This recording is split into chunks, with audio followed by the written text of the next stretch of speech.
So here's your starter.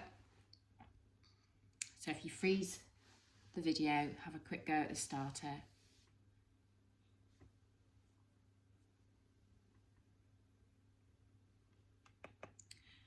Okay, so your answers. So there's your first one. So obviously you find x to the fifth x iterate.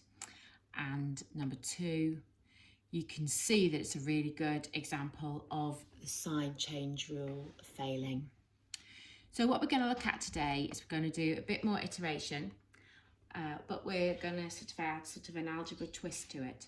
So yesterday's starter, we started looking at rearranging equations into the form where x equals a function of x, and often there are several ways to do this. If you took the quadratic x squared minus 7x plus 2, if you took that quadratic equation, I would say there are probably 3 ways that you could arrange that in this format. So one way would be if you were to make 7x a subject, and then you could divide both sides by 7. Another way would be if you were to isolate x squared, so you could then take the square root, so you could get it as x is the square root of 7x minus 2. And the third way would be moving on from here, which is where if you think of your x squared as 7x minus 2, if you divide both sides by x, now that's fine to do that here because x equals 0 isn't a solution to this equation, so you can divide by x.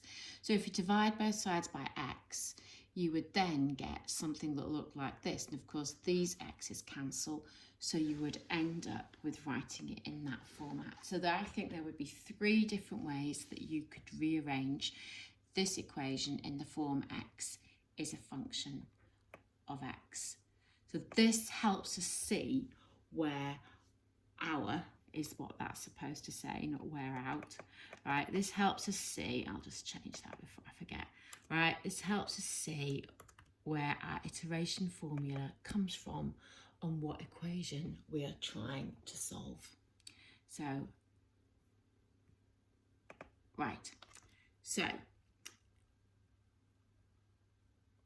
not being given a specific value as your first iterate.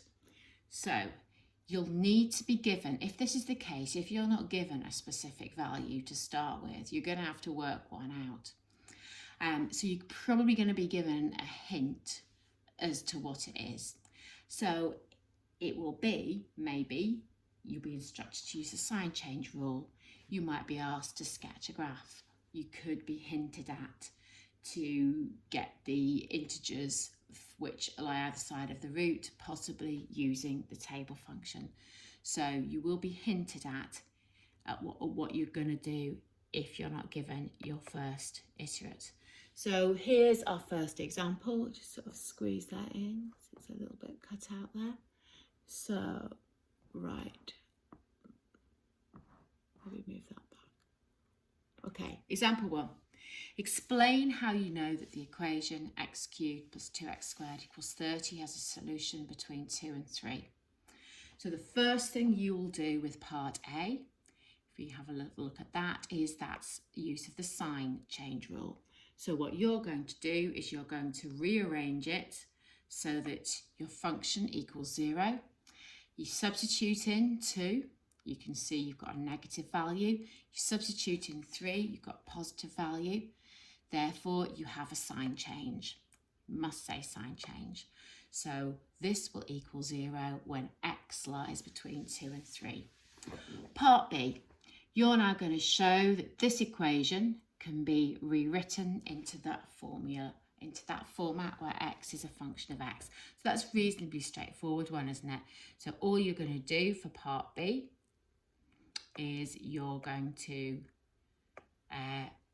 take your 2x squared off both sides and then you cube root it. So that's pretty straightforward, but you would be expected to show this step here. You wouldn't obviously just go straight to there because they've given you the answer. And then part C, again, iteration, you want the solution correct to 5 decimal places. You haven't been given a value to start with. You know it lies between 2 and 3. So really you could choose any value to start with between 2 and 3. I've gone for 2.5, but you know, 2.4, 2.3. So all I've done is I've put 2.5 in. I've done my usual iteration. And by doing a lot of button pressing, I've ended up with 2.56386, and that's to 5 decimal places. Just to see how good an approximation this is to the exact solution, I've then put it back into the original equation. So I've put it back into the original equation to see how close it is to 30. So I put it back into the x cubed plus 2x squared, just seeing how close it is to 30, and it is extremely close. You can see it's a really good approximation. So, okay, questions for you to do. So we've got, question 1 and question 2. So if you can just pause the video and have a go at these questions, they're going to take you a little while. Question 1, question 2, pause the video. Okay, your answers. Right, you might recognise the first part of question 2. You did that in yesterday's starter.